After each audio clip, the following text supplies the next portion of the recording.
เขียนที่ทุ่งนาตำบลวังกดจังหวัดพิจิตรวันพฤหัสบดีที่12ธันวาคมพศ2556กราบเรียนท่านศาสตราจารย์เกษียณและคณะสปป.ด้วยความเคารพยิ่งนักพวกฉันมีความสุขใจมากน้ำตาร่วงเลยเมื่อรู้ว่าคณะสปป.ร่วมกันยึดมั่นในหลักการประชาธิปไตยได้ทำหน้าที่อย่างดีที่ตั้งมั่นในความเป็นผู้มีความรู้เป็นกลาง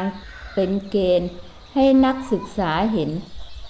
และยังให้ความรู้ทางกฎหมายที่ถูกต้องมีเหตุมีผลเพื่อคนรุ่นต่อไปได้รู้จักที่จะคิดก่อนทำ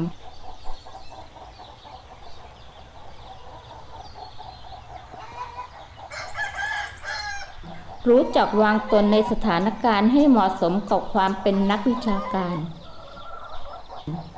พวกฉันไม่มีเฟซบุ๊กมือถือหรือเครื่องมืออื่นใดที่จะติดต่อเป็นกำลังใจคณะของท่านนอกจากเขียนมาจากสมองและหัวใจอย่ากดไลค์ให้คณะสปป.และท่านกันทั้งหมู่บ้านกันเลยนะถึงพวกฉันจะเป็นชาวบ้าน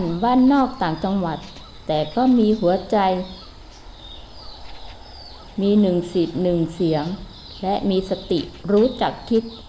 กรุณาอย่าเหยียดกันเลย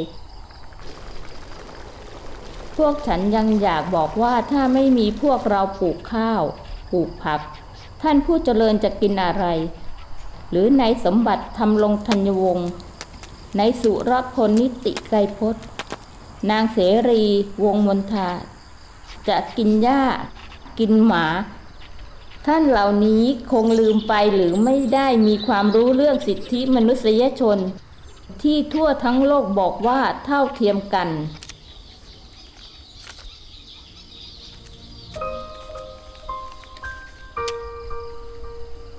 ด้วยเหตุนี้พวกฉันจึงสุดแสนจะนับถือในอุดมการณ์ที่ยึดยันมั่นคงในหลักการประชาธิปไตยที่คณะสปป.และท่านดำรงไว้จึงขอเป็นกำลังใจ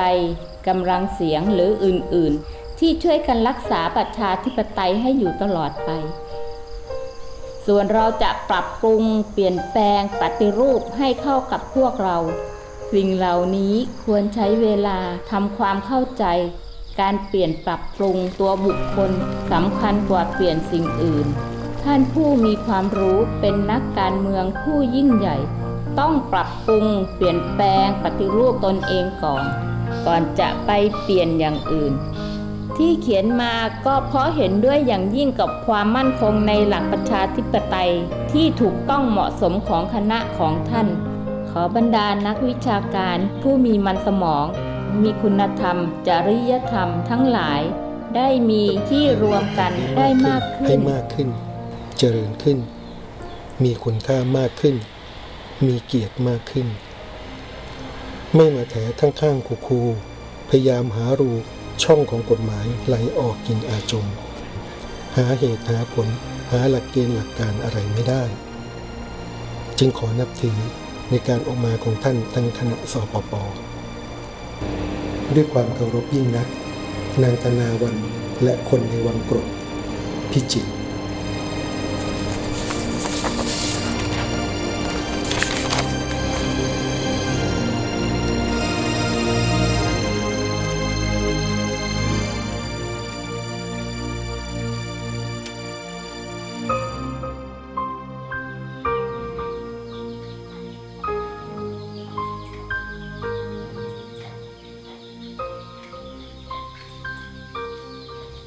มีจดหมายทำนองนี้เข้ามาจำนวนไม่น้อยในช่วงวิกฤตการเมืองขัดแย้งรุนแรงแล้วก็จำนวนมากเนี่ยเป็นจดหมายด่า คือผมเห็นก็จะอันนี้จะเจออะไรวะก็ฉีกซองเปิดออกอ่านพอเปิดออกอ่านไปแป๊บเดียวนะครับลายมือที่บรรจงตั้งใจมากแล้วก็ถ้อยคำซึ่งซื่อๆเรียบๆง่ายๆคืออ่านไปสัก2-3 บรรทัดเนี่ยอันนี้เป็นความจริงก็คือผมยืนอ่านที่ซ้ำกำลังไม่ทันได้นั่งลงที่โต๊ะออฟฟิศ